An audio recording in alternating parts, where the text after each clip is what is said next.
জনগণের জন্য উন্মুক্ত করে দেওয়া এবং জনগণের বিজয়কে ধারণ করে রাখার উদ্দেশ্যেই এই গণভবনকে জাদুঘরে পরিণত করা হবে। রক্তের এবং আত্মত্যাগের ভিতর দিয়ে আমরা কিন্তু এই 5ই আগস্টের মুহূর্তটি পেয়েছি, ফলে সেটি জনগণের জন্য উন্মুক্ত করে দেওয়া এবং জনগণের বিজয়কে ধারণ করে রাখার উদ্দেশ্যেই এই গণভবনকে জাদুঘরে পরিণত করা হবে।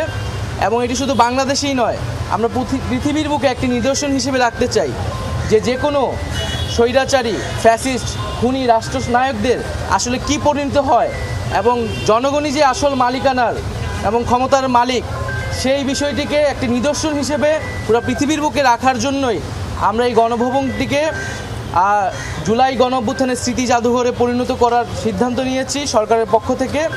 এবং সেই উদ্দেশ্যে আজকে আমাদের প্রাথমিক ভিজিট ছিল, যেখানে আমরা এখানে যারা দায়িত্বরত আছেন গণপূর্ত এবং স্থাপত্য বিভাগের দায়িত্বশীল তাদের সাথে কথা বলেছি, তাদের থেকে আমরা প্রাথমিক পরামর্শ নিয়েছি এবং আমাদের আকাঙ্ক্ষাগুলো বলেছি যে আমরা কিভাবে দেখতে চাই এবং একটি ফর্মাল কমিটি করার জন্য নির্দেশ দেওয়া হয়েছে। হয়তো আগামীকালের মধ্যেই কমিটিটি হয়ে যাবে এবং কমিটি হলে এটি হয়তো নেক্সট সপ্তাহ থেকে আমরা কাজ শুরু করব এবং বলা হয়েছে যাতে দ্রুত সময়ের মধ্যে আমরা এটি উদ্বোধন করতে পারি, সেই জন্য খুব দ্রুত গতিতে কাজ সম্পাদন করার জন্য।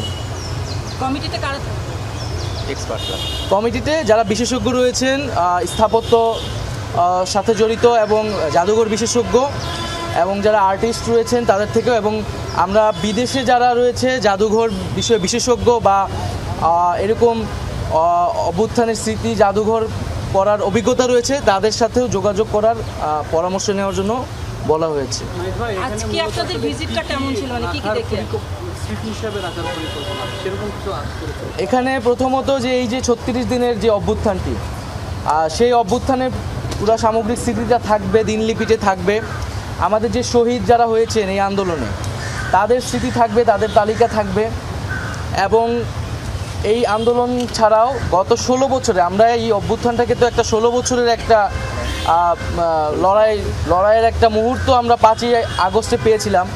এই পুরো 16 বছরের যে আমাদের যেই নিপীড়ন হয়েছে, যারা গুম হয়েছে তাদের তালিকা থাকবে এবং যাদের বিচার বহির্ভূত হত্যা হয়েছে, এই সকল বিষয়গুলোর একটা রিপ্রেজেন্টেশন থাকবে।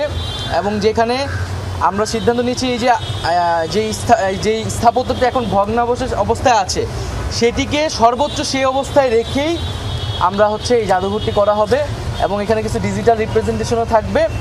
আমরা এই ভগ্নাবশেষগুলো রেখেই আমরা কিছু ডিজিটাল কার্যক্রমের মাধ্যমে জাদুঘরটি থাকবে এবং পুরো 16 বছরের আমরা একটা চিত্র সেখানে তুলে ধরার চেষ্টা করি। আচ্ছা, আপনারা যে পরিষদে আলোচনা করেছিলেন, উপদেষ্টা পরিষদে এই কথাটি উঠেছিল কিনা যে আসলে যারা পরবর্তী সরকার প্রধান যারা হবেন, যিনি হবেন তার বাসভবনটা কোথায় হবে, সেক্ষেত্রে সেই সিদ্ধান্ত কিছু হয়েছে কিনা? যেহেতু এটা প্রধান দেখলেন আজকে কি পরিস্থিতি দেখলেন এটাও বলবেন। ওইটা তো পরের আলোচনা। হ্যাঁ, পরবর্তী প্রধানমন্ত্রীর বাসভবন বিষয়ে সেটা পরবর্তীতে আলোচনা হবে। এখন আমাদের যে প্রধান উপদেষ্টা ডক্টর মোহাম্মদ ইউনূস তিনি যেখানে আছেন যমুনাতে, তিনি সেখানেই থাকবেন। আর যেটা বললেন যে এখন যে অবস্থা, এখন আমরা ভিতরে দেখতে পেয়েছি যে এখানে প্রচুর দেওয়াল লিখন আছে, গ্রাফিতি আছে। যারা সেদিন এসেছিলেন, স্টুডেন্টরা এসেছিলেন, তারা তাদের ক্ষোভ প্রকাশ করেছেন।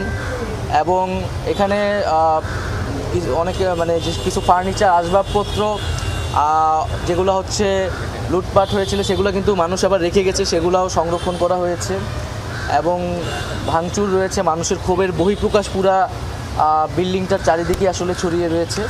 আমরা চেষ্টা করব সেই ক্ষোভগুলোকে যথাসম্ভব ইনটেক্ট রেখেই জাদুঘরের কার্যক্রমটা করার।